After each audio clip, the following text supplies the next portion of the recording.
Good day, YouTube. Today is Saturday. It's June 17th, Father's Day weekend 2017. It's a beautiful sunny day in Oregon.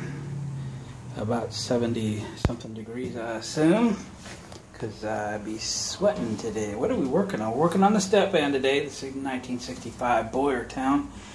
And yes, that is one of those fantastic fans. And that's what we're working on today. Wasn't what I was going to work on today, but that's what we're working on today.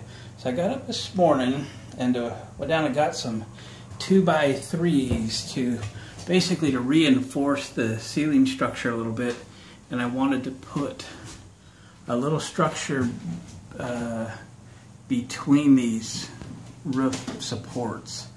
And first off, we're going to put the roof vents in, so let's just do those first and get some framing in there for these. So this is how I'm doing it. I went down and bought these little fence clips. They're like 27 cents a piece, and that's how I decided to join these boards together for the most part. A couple times, like this kind of joinery here, I did drill some holes and use some 3-inch screws through it to hold those together. But basically you're just making something slightly bigger than a 14-inch square. I'm making mine like 14 1/8 to 14 1/4, something like that. So I'm getting my wood framing in, which I've done here. As you can see, this one ended up with the board on the opposite side of the metal, but that's all right. I just drilled through the metal and then still use wood screws to attach the brackets. And the easiest thing I found to do was to measure from the side of the Stepvan over to center and then back up 7 inches. So whatever that measurement is.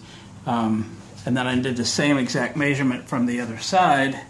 That way you know you have it exactly centered and square. So I measured from the left side, left side from the way we're standing, over to the this side here of my framing for the inside corner of the vent. I did the exact same measurement on the front side so that you know that this board is square. Did the same thing over there. Measured over from the other side to the edge of your 14-inch square, or 14 1/4 or so. And then of course grab a tape measure before you lock anything down and double check your measurement. Okay, getting a tape measure out. Well, holding the camera is a little difficult. Okay. So as you can see, we got, if you can focus, a little over 14 1/8, 14 slightly over, which is great. And then what I did is went up and just drilled some holes, you know, maybe about almost 1/2 inch, just maybe 7/16 inch diameter hole. That's so you can slide your blade. If you're using a saber saw, and that's what I recommend, is a saber saw. I actually went to Harbor Freight and picked up a new one because the new ones use a different type of attachment of the blade to the saw. And I was having a hard time finding blades for my old saw, so I bellied up for a new one this morning. Then you can just slide your jigsaw blade into the hole and go hole to hole.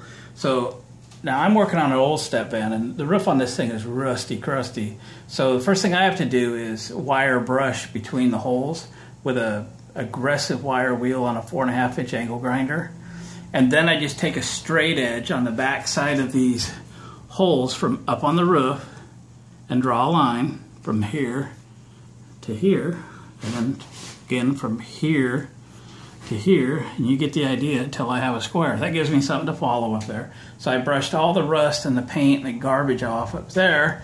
Then I drew the line, and then I cut it out. Once I had it cut out, and now what we're going to do is go from this one to this one. Ooh, here's a hole. So yes, we cut it out, and then I went up and sprayed some Rust-Oleum primer on the bare metal, so protect it.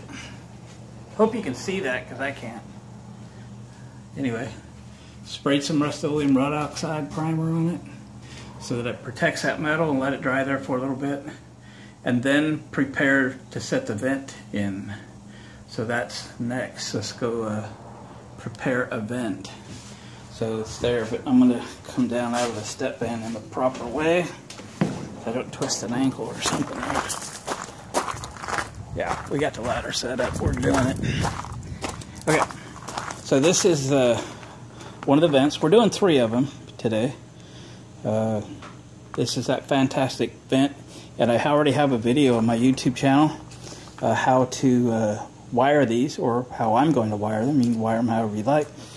And I bought these at a great discount. Okay, I got 3 of them for $300 shipped to my house. If you want to know how I did it, go to my video. So basically, we're putting this butyl tape on. It comes in a big roll. Here's my what's left of my little roll. It was a big roll. I got some more around here somewhere. So you put the butyl tape on, prepare the surface, and then after this is sitting in the sun, it's getting all gooey, and then just pull the backing. Don't forget to pull the backing, doesn't do any good without it. And then you set this in the hole, and then because I have a sheet metal roof and I have wood below, right? I'm going to use a wood screw, but first I have to drill a hole through the sheet metal. So let's go up. I've got vent number 2 already up on the roof. So let's go up the ladder. Hope this works good. Hope it works good. Hey, there's another vent. So here's what we got up on the roof. So if you can see it, that's going to be my straight edge and pencil so that I can connect the dots, but I have to use that real aggressive wire brush on the angle grinder there to get all that rust and paint off, and then I can draw a straight line between the holes and then use my new jigsaw, cut it out. That's what we've done here. Let's see if I can get the camera set up in a reasonable spot. It is very bright out here. Is that gonna work? I hope so. Hard to see, but I'm assuming you can see what we're doing. So I already have this vent prepared. I will recommend that you open the vent just a little bit before you place it, because wouldn't it suck to put one of these things all the way in and have it 90 degrees off? Obviously you want the vent to open to the rear, not the front, because if you open it up and you go about 30 miles an hour, that's the last you'll ever see of your vent cover. It is gone. So I did open this up a little bit so I don't screw it up and put it in wrong. And opens to the rear. And we'll get this thing set in the hole. I did not test fit this. I sure hope it fits. The other one did. Oh yeah, money. Oop, still not down. We got wires. Tuck the wires in. Okay. That's gonna be good. It's gonna be money. Money, money, money. Gosh, I hope you can see this. It's too bright for me to see. So I've got this drill with this really long bit, and we're just going to cruise around here and drill the holes through the sheet metal.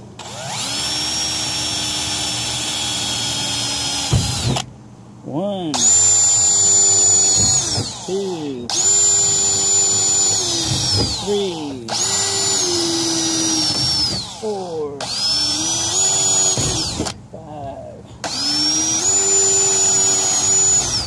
6, 7, 8, 9. Coming around the other side. 10, 11, 12. 13, 14, 15, 16. Did I start there? Yeah, I sure did. Okay. And then, whoa, wiggly. Wiggly. And then we'll just run the screws in. That's all there is to it. Let me set a few of them in the holes. You don't need to watch me drive all of these.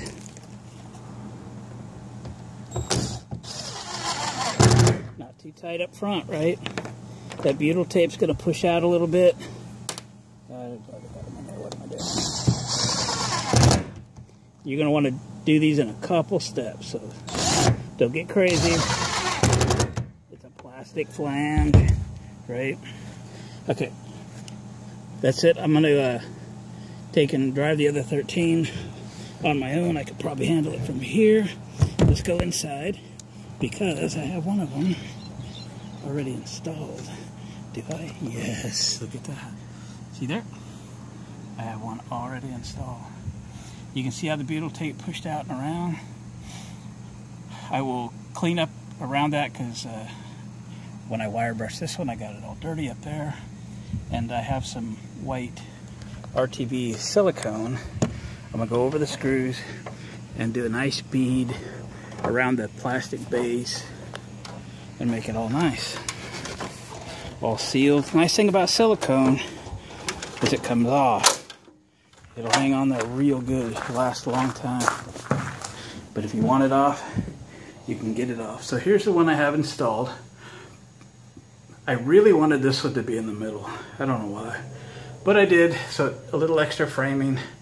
Where these, when I put my board that went across from left to right, I use that as one end of my 14-inch square. This one here, I just took the extra time and framed it right in the middle because that's where I wanted it. So I got my jumper pack in here. It's kind of on medium there. And there it is, running nice and quiet. So, quick overview. Find center of your vehicle.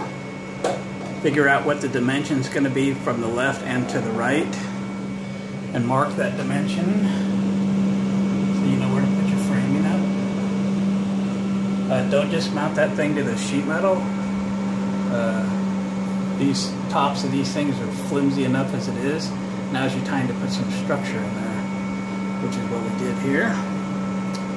So get center left to right and then figure out where you want it front to rear and get that measured out and marked and so forth. When you get your square, your framing all squared up and in there, then find your four corners, double check all your measurements, drill some holes up through so you can get your blade for the saber saw. If you're using a Sawzall, it could be a little rough, but you can do it. But you need a bigger starter hole than that. If you're using a Sawzall. And get her cut out, get it dropped in. This is the one we just dropped in from up top. And I'll finish screwing it in. And one thing,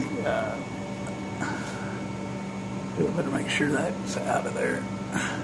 Make sure your wires are clear. There it is. This center position is where I'm going to possibly put an air conditioner in the future.